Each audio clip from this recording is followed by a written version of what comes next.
How's everybody doing? Good, awesome. I always love being here. Thank you to our sponsors, Mutual of Omaha Bank and Marketing Accessories. I really appreciate it. Yeah, I know you're getting shot. Way to get around the camera. Wait, say hi, Mom.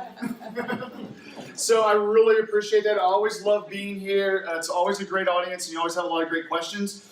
Feel free to stop me at any time if you have a question. Today is about LinkedIn. You know, always on that first day of class, when you walk in, you're like, am I in the right room? So this is for LinkedIn. So if you're here for LinkedIn, probably more for the food. But we're going to be talking about LinkedIn, and more specifically, our personal brand. Personal brand has become so important. We're going to talk about that a little bit later. But it's become so important not only for your growth as an individual, but for the growth of your company as well. Because personal brand builds trust. So you are going to be the person that they're going to trust in your organization when you build your personal brand. So I've been really big on brand lately, and I've always been big on social media, always been big on content marketing, but I've been really focusing on brand lately, and I've been going around to some different communities and some different places. I just got back from Houston. I'm going to actually Wiley ISD on Thursday, and actually Region 10 as well, to talk about branding, because it has become very, very important, and not only in the education world, but also just in the corporate world and for us personally. So, looking by the audience, you all might be too young for this, if you remember this, but who remembers when you posted on Facebook, everyone saw your stuff when you posted on Facebook? That was a long time ago, it seems. Some people even say now that only about, especially from a business page, only about 2% of your audience sees the content that you put out there. So a lot of the social media platforms, and of course are businesses, right? They're there to make money. They're there to make their stock and shareholders happy. So Facebook, Twitter, Instagram, which is owned by Facebook, are all on what's called an algorithm. Now, don't get me wrong. What we're going to talk about today, LinkedIn, does have a slight algorithm because it is owned by one of the most powerful companies in the world, Microsoft. But if I could tell you today that there's a magical world that's just like Facebook of 2007 and 2008, would you journey to this magical world and join me to develop your brand on this new and exciting, it's actually not new, it was in 2003, older than a lot of the social platforms, but this platform where they're actually helping create a powerhouse, which is you, your brand you, on LinkedIn. But before we get started, because this is really about you and your personal brand, there's a lot of confusion around brand. A lot of people, when they're sitting in a marketing meeting or just a meeting in general, we need to improve our brand. What can we do? Well, our logo looks pretty good, don't you think? Has someone said something about our logo? I guess we can do a new logo. That's far from what brand really is. A lot of people jump and assume that your brand is your logo. So let's take a ride. Let's get in the DeLorean. Let's go back in the past. And let's really find out where brands started. So probably on this place we're standing right now, there were cattle drives, right? And there were people that herded cattle, the cowboys, and that had cattle farms. And what they would do is they'd ship them from their farm to the stockyards, like Fort Worth. And what they would do is they'd try to get the best price for meat, right? Well, along the way, when there's business, there's always going to be corruption. There's always going to be someone trying to steal the money or the business that you are trying to do when you're successful. So what ended up happening, I taught Texas history for 7 years, by the way, so I can just do this in my sleep. But what happened on these cattle drives, there were cattle rustlers. So along these drives, people would hold up these cattle drives and steal the cows and then sell them themselves. So these cowboys have these great ideas to, you know what, we need to mark our cattle so if it is stolen, we'll know exactly who took it and we'll be able to get it back. So they had the bright idea of dipping a hot lead poker into fire and then brand it on the side of a cow. So that is how the word and the name of brand started, brand. But here's what happened. Here's the magical thing that happened when these cowboys were taking their cows that had been branded to the stockyards, is the consumer, the buyers, started noticing the brands. They had experiences with the typical types of meats, and they knew by the brand which meat they would purchase next time.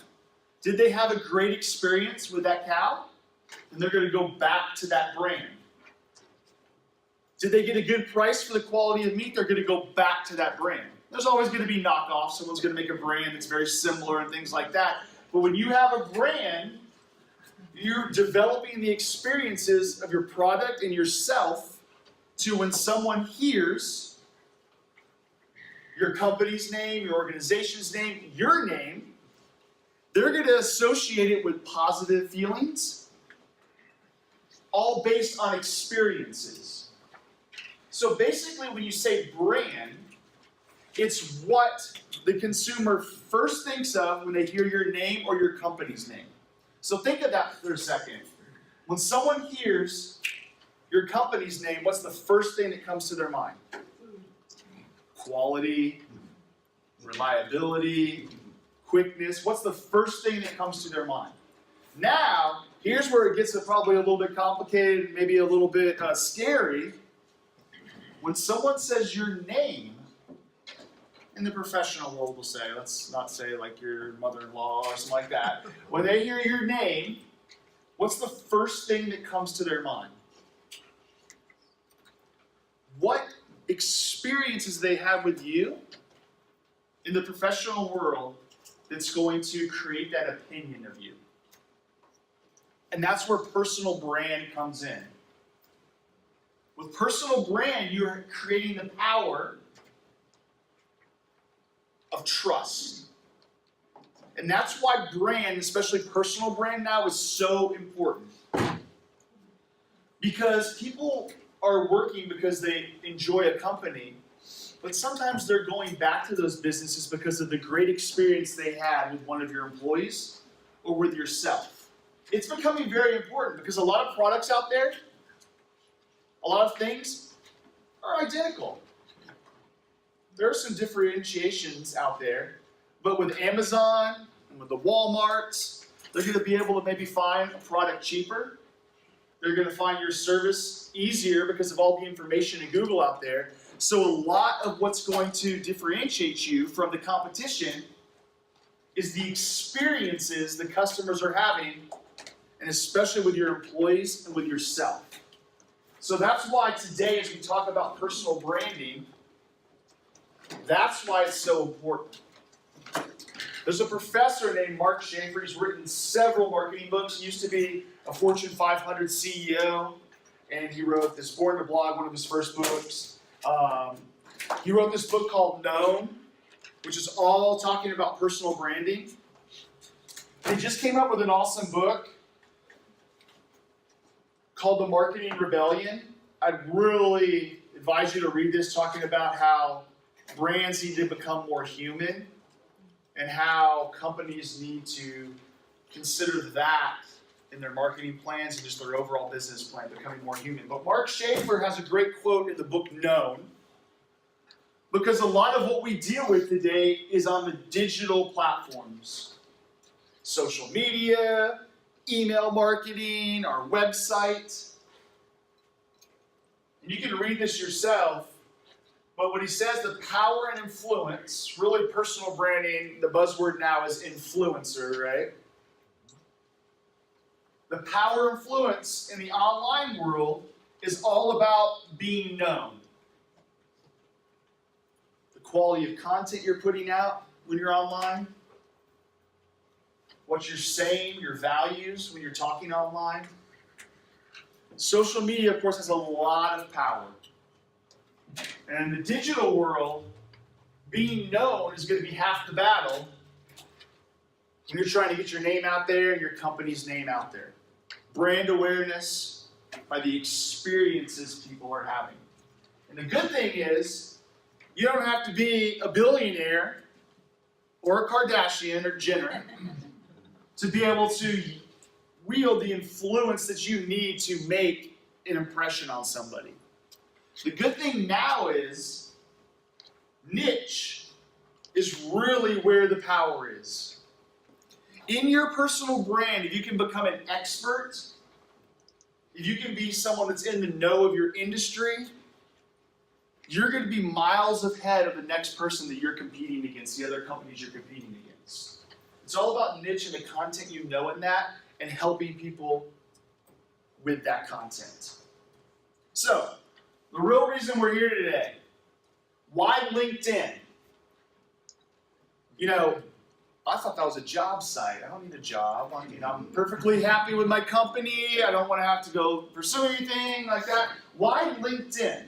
Well, if you can believe it, LinkedIn is now the 4th largest social media network on the planet. And what they've done is they've created not just a job site anymore like it was originally launched, or a networking site in 2003. It's become a content powerhouse. But first, let's look at the numbers, because I think you'll be really impressed. If you can believe it, over 500 million now, these are slightly older stats, over 500 million people are on LinkedIn. They have signed up with an account. And out of those 500 million, 260 million of those are active. And when I mean active, they're posting on there, they're interacting with people, they're updating their company pages. 260 million.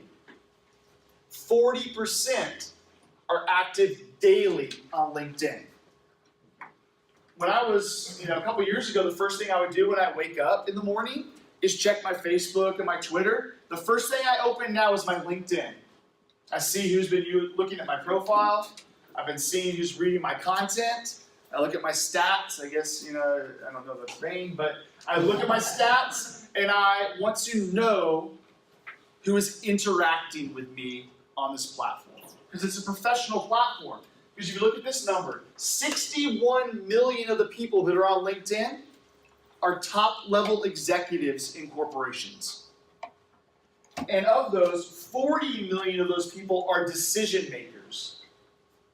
They're the people deciding on what they're going to purchase, who they're going to hire, how they're going to run their company.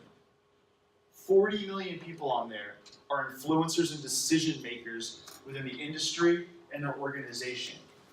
And if you can believe it, on a weekly basis, 9 billion pieces of content are viewed a week on LinkedIn. Like I said, it's no longer a job site, it's a content hub. And what always impresses people these days is that 87 million of the people on there, the lucrative market, are millennials. And I mentioned this earlier, people value this company so much that Microsoft, a little while ago, bought the company for $26 billion. $26 billion. They knew the power that it yields, and they know what it's going to yield in the future. I mean, Microsoft has unbelievably turned around. That new CEO is unbelievable. That company is rocking and rolling, and they are looking at the trends. They're looking to see what's going to be next. They've chosen LinkedIn. Like I said, the most valuable part of this is it has shifted from a job website to find a job to a content hub.